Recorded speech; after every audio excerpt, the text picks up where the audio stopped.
we talked about your military career. You've served the country for many years. You have a Bronze Star with V device for valor, Joint Service Commendation Medal with V device for valor, Defense Meritorious Service Medal, 3 awards, Army Commendation Medal, 3 awards. I mean, you're highly decorated. Joint Service Achievement Medal, Armed Forces Expeditionary Medal with Spearhead device, 3 awards, Southwest. I mean, like these medals go on and on, right? So you have done a lot for the country. You've done what the government has asked you to do, and now you've got Al Qaeda because you've been going and serving in all of these different operations. You've got Al Qaeda with a hit out on you, and the government's thanks is they deport your wife. Now, let's get to the deportation of what exactly happened, because I think a lot of people have an idea of what deportation means when it happens. I think most people, when they hear deportation, they think a person came through illegally, they were living here, they were making a life, they were not supposed to be here, and they get deported. When actually a lot of deportations happen where the person had no intention of ever living here. They were not building a life here. It's just that they didn't realize that their visa had expired. And then rather than, sometimes the government will be kind enough and they'll allow you to leave on your own. So they'll say to you, we'll give you the option to just get on a plane and leave on your own. That way you don't have the deportation on your record. Because once you have a deportation on your record, you can't come into the country again for a certain amount of years. You have to reapply. The process is really long and arduous once you get to that point. But a lot of people don't realize, like maybe they get here, like you mentioned, I have family in Vietnam and in Malaysia. They recently came over on visas. And I was just looking it up while you were talking. I didn't have any idea. I know that my cousin came over on a visa from Vietnam. I didn't realize that it's good for a year, but I didn't realize that it has a number of days that she would be allowed to be in the country. And if she exceeded those days, even though the visa is supposed to be for a year, you're not allowed to go beyond like 90 days. They don't have to be consecutive days, but you can only spend 90 days total in a year. Or my other cousin, who has a visa from Malaysia, I believe it's a 5 or a 10-year visa. It also has a restriction. Like you can't just come and go as you want in the 5 or 10 years. Most people don't know that when they get the visas. It's not like the government worker that gives it to you is in the mood to explain all the details, right? They usually just give it to you and then you don't get any information. They're just like, next, right? Like, here you go, next. And so people are left kind of unaware of this. And then when the government, when they leave the country or they're flying somewhere and their papers are checked, that's usually when the person checking their papers suddenly says, wait a minute here, we got a little bit of a problem, right? You're not supposed to, you've actually overstayed your visa and you didn't, and the person's like, what are you talking about? I didn't know that. Especially, I could see this being very confusing. And that's what happened to your wife. So she had a visa that was 5 years. It was a 5-year come and go visa. What was the number of days within that 5 years that she was allowed to be in the country? That was never clarified, and it's not. And the State Department admitted it wasn't on the website because they changed the website as well, right? So none of that information was articulated to us. We assumed if it's a 5-year unlimited entry visa, we can come and go. That she could just come and go, right? Sure. Right. Yeah. But we had extenuating circumstances because when we came back, we intended to stay for 3 weeks. Right. Okay. But what was, what was the time? What are they saying now? This was the number of days within those 5 years you were allowed to be here. 6 months. 6 months total. So, 6 months. Okay. So, okay. So six months you're allowed to be in total. And that's total, or is that in any one given time? Any one given time. And then you have to, once you leave, you have to stay out for a year before you come back. Right. Okay. So it's like, so you could be up to, Europe has a similar thing for Americans, for example. Like you can go to Europe and be there for 90 days in the Schengen zone. Then you have to leave for at least 1 day. Then you can come back in the Schengen zone and be there for 90 days. But you cannot do more than 120 days. And a lot of people don't know this about Europe. You're not allowed to be there for more than 120 days within a 1-year time period. Then you would have to leave for 6 months before you come back into the Schengen zone. We don't even need visas to go into Europe. So that goes to show how complicated the situation is, even if you don't need a visa. So hers is, it was 6 months at a time. Then you got to go for a year. Then you could come back for 6 months. Then you got to go for a year. And that's the way that visa worked. But you didn't know that. And of course, there were extenuating circumstances, just so everybody understands. You mentioned COVID, lockdowns, getting in and out of anywhere was very difficult. A lot of countries would not admit you back in. So Yeah. then you're really stuck and you're overstaying your visa. And what choice do you have? The country won't let you in. Where are you going to go? Right. She also got into a car accident. That was the fault of a cop. She also Yep. ended up with cancer. So she had all of these circumstances. And just so that I understand, so then they were like, oh, okay, well, you've overstayed your visa, even though she wasn't. So it's not like she ran across the border like what we're seeing with the southern border crisis. It's not like No. this is somebody who's married to an American, a decorated American. This is somebody who just had a bunch of extenuating circumstances and the world shut down, and there was, of course, other things.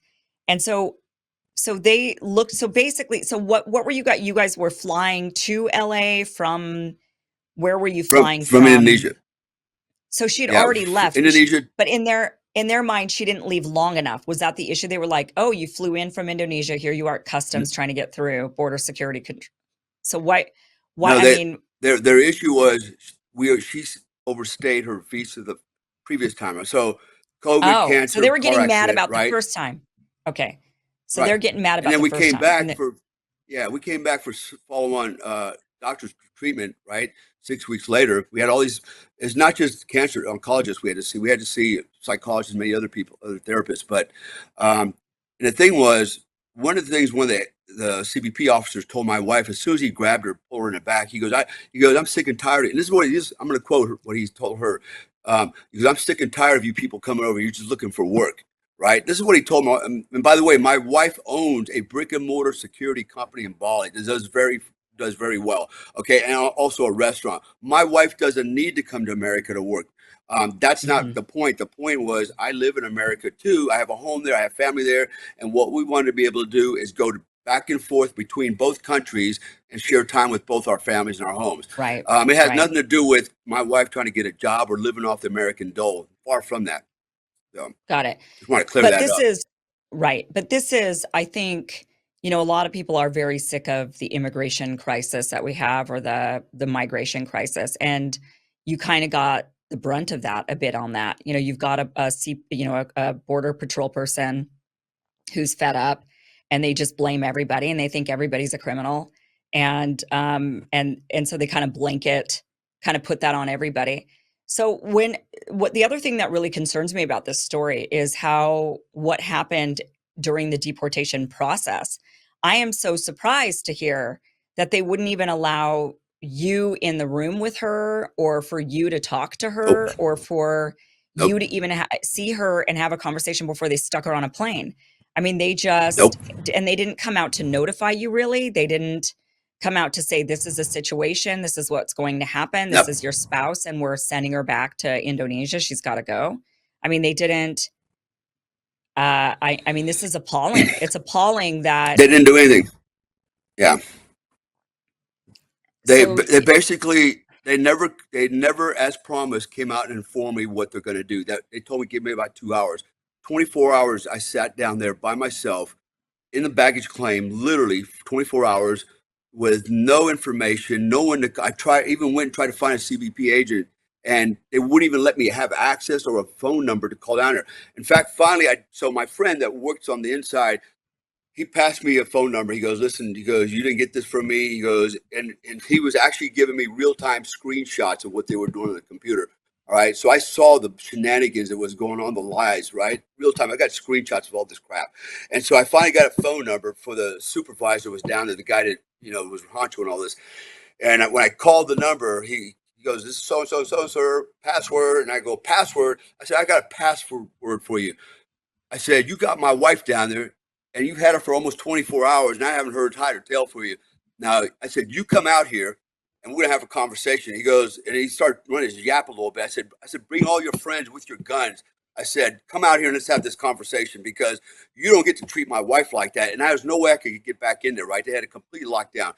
They never told right. me what they're going to do. nothing, right? And so they basically, when they put her on the airplane, they're going to deposit her on the streets of Jakarta at midnight. We don't live in Jakarta. We don't even live in the country of Indonesia. We live on another island. And so Yeah. how is she supposed to get there? No money, no credit cards, no clothes, no phone charger, nothing. They're going to just So they drop wouldn't her off even at let midnight her somewhere. they wouldn't even come to you to say, "Look, we're deporting your wife. Do you have No, her do you want to give her a phone or money or any of these things?" Like nothing. they didn't even they were like, "Nope, you just get." No. I mean, this is a cautionary tale. Uh geez, Yeah. like You know what everybody they should told me? carry When all they go, their we own know who you stuff. are. Yeah. And I called him. I said, you know what? I said, you know who I am? They go, yeah, we know who you are. And basically told me Pakistan. I go, that's my wife. They go, yeah, but she's an adult and you don't need, she doesn't need to have you there. Well, it's her business. I go, how's that her business? I'm Wow. her husband. I'm her Right. sponsor, right? And everything I'm saying here, I'll take a polygraph test to support this. And I've got documentation on it. So yeah. And what they did to her down there, for example, there was apparently, so they had her take her shoes off and shoelaces, and she's the only one wearing the mask. They run around without a mask. And one of the ladies said, hey, if you need to brush your teeth or whatever, there's a little room over here. There's a drawer, some toothpaste and toothbrushes in it. So finally she goes in there to help herself, and another girl comes in and starts yelling at her, like, what are you doing here? Get out of here. You know, like they're talking to a child, right? And that's exactly how they treated her back there, like a little kid. And and my wife just literally curled up in a fetal position in the corner, just to sleep, just to to escape all this. And then they accused her of being on drugs, right? They accused her. And I'm gonna tell you something. I was so mad, and I'm still so mad. You can start hearing it in my voice already. I mean, I was sitting there at some point. I started looking at satellite imagery. I started looking at schematics. I'm thinking, how do I work my way down there? Because I'm going to go down there and bring some justice, because this is bullshit. Yeah. That's how mad I was. I'm telling you right now, that's how mad I was. When they had that conversation with the guy on the phone, he basically told me, Pakistan, I said, bring all your buddies out here with your guns and your badges. I said, bring it out here. And he hung the phone up on me. So yeah, I threatened him, because what they did, it deserved their ass whooped as a minimum for the kind of crap they did to my wife. And that wasn't just my wife. There were other women down there. Another sad story, a lady from Hong Kong had been coming in and out for cancer treatment also, right? And she had been coming back and forth for 3 years, I think it was. And she had some type of bad cancer anyways. She overstayed her visa last time also for cancer treatment. Guess what? They banned her for 5 years. And my wife said, what are you going to do now? She goes, I guess I'll go back to Hong Kong and die, because it's the only place I can get the treatment. This is the kind of crap the U.S. government is doing. Yet we're going to give, again, I'm going to argue, my tax money, your tax money is going to these other people that don't deserve it. And Right. that's the frustrating part about all of this. you know. Right. Um, That in is. fact, It's my very wife and I frustrating. talked We've about it. got We don't even want people the damn green card. right. I mean, I could Yeah, understand that at this point, being so angry about that. But I mean, we've got people literally flooding over the borders, and they're getting better treatment. They're not being deported like this, super, where they're no, just, and they're not spouses of, American citizens, or, and they're not getting, and they're getting better treatment. A lot of them are getting better treatment than this. I mean, it's no, to me particularly shocking to find out that they don't even allow basics to be given to the person, even if the person were to be deported. Maybe they did come across the border illegally from the South, and they kind of came in and they were trying to work and they were under the radar. I still think the right thing to do would be to say, look, we're deporting you. If you do, you have somebody to call that can give you some money, that we can get to you, like something. And then the person would be like, yeah, I got a cousin here, and can you call them up? They'll give me $100 so yeah, that when I get back to Honduras, I'll have something. At least allow for some sort of facilitation of allowing the person, once they get to wherever you're sending them off to, that they have like a means to do something. But I mean, yeah, if they incarcerate a person and they don't have their wallet on them, like, yeah, my husband has all my money, my husband has all my stuff. Can you at least go get my money, so that when you send me back on this plane to this other country, that when I land, I can at least get a cab, I can at least get a sandwich, like right, some basics, right? I'm just surprised that they're like, nope, we're yeah. treating you like a I hardened criminal, and you just it, overstayed your visa that we gave you, and you're married to an American. yeah, and I mean, so it's and they didn't outrageous. call it deportation. They called it an administrative return, right? And they said, oh, in 90 days you can reapply for it, then come on right on back. Bullshit. They put a 3-year ban on my wife. We just found that out. So she got a 3-year ban. they call it administrative return, but basically you kick my wife out of the country is what they Right. did. And to your point, Right. you know, there was nothing humane about what they did, the way they treated or falsified her documents. I will stand up to that in court, and that day may still come. And so, because I've got the people that are responsible for this, I have their names, and I'm still looking at legal action to go after them because this is completely wrong. But like I said, it's not about politics so much because it's the system is broke. But there's another piece to this, and that is who's in these embassies, who's being recruited, who's being hired to do these types of jobs, right? And in their mindset. So they knew exactly who I was, and after I spoke with several pretty high level people, they said, Comstock, it's not about your wife, it's about you. They're doing this because of you, because they had the option to they wouldn't let me communicate with her at all, right? And so how's that work? I mean, even a guy that gets locked up gets to talk to his family, right? At least make one Right. phone call, right? They didn't even allow Right. that. Right. And so, and they knew Right. why, and the reason they did that is because they knew I would advise her, tell the CBP, I want to exercise my rights and go in front of an immigration judge, right? And let him go ahead and make the decision on that, because that's what they're doing on the border. And that didn't happen, right? They deliberately did that, and I think it was probably personal in a lot of ways, directed at me. And but now I'm paying for all this, and I'm trapped here. I don't want to say trapped, but I'm here with no option to. I can leave, and that's what they told me. Oh, you can leave anytime, and that's another thing. They say, well, listen, you can leave. You can. Why don't you go to Jakarta and hide? I go, what am I going to do? Hide from what? Where? What am I going to do in Jakarta? Hide your family. I go, hello. And so we got businesses, it doesn't work that way. And basically they're telling me the same thing they told my friend in Ukraine is like, well, you can leave, but your family has to stay behind. Who's going to leave their family behind? Unguarded, right? And this is the mindset of these people that are in this working for our government. I'm not saying everybody, but at least the ones I've been dealing with, and some of these other embassies I've been dealing with some of my clients. It's a total shit show, and it's completely wrong. We're not taking care of Americans. We're putting everybody else first. At least this administration did. I expect that Trump is going to change all that, but it doesn't rectify my situation nor my clients' situations, the ones I mentioned a minute ago in these different countries. So, where do we go from there? I don't know. And I've made a lot of noise. I've been on quite a few shows that made a lot of noise, and it's just not going nowhere. It's everybody says, yeah, we're going to help, we're going to help, we're going to help, and then it's crickets, right? I understand there's a transition right now for Trump to get in the office. Nothing's going to happen until after the 20th. But here's how I look at it. Do I have until January 20th to wait around to get killed? No. What I should be getting right now for my family is immediately passage to get my family off the X. Hey guys, thanks for watching this clip from the full Kim Iverson show. If you want to watch the full show, all you have to do is visit KimIversonShow.com. The show airs every Monday through Friday, 5 p.m. Pacific, 8 p.m. Eastern, for about an hour or so, maybe an hour and a half, 2 hours. So catch the full show.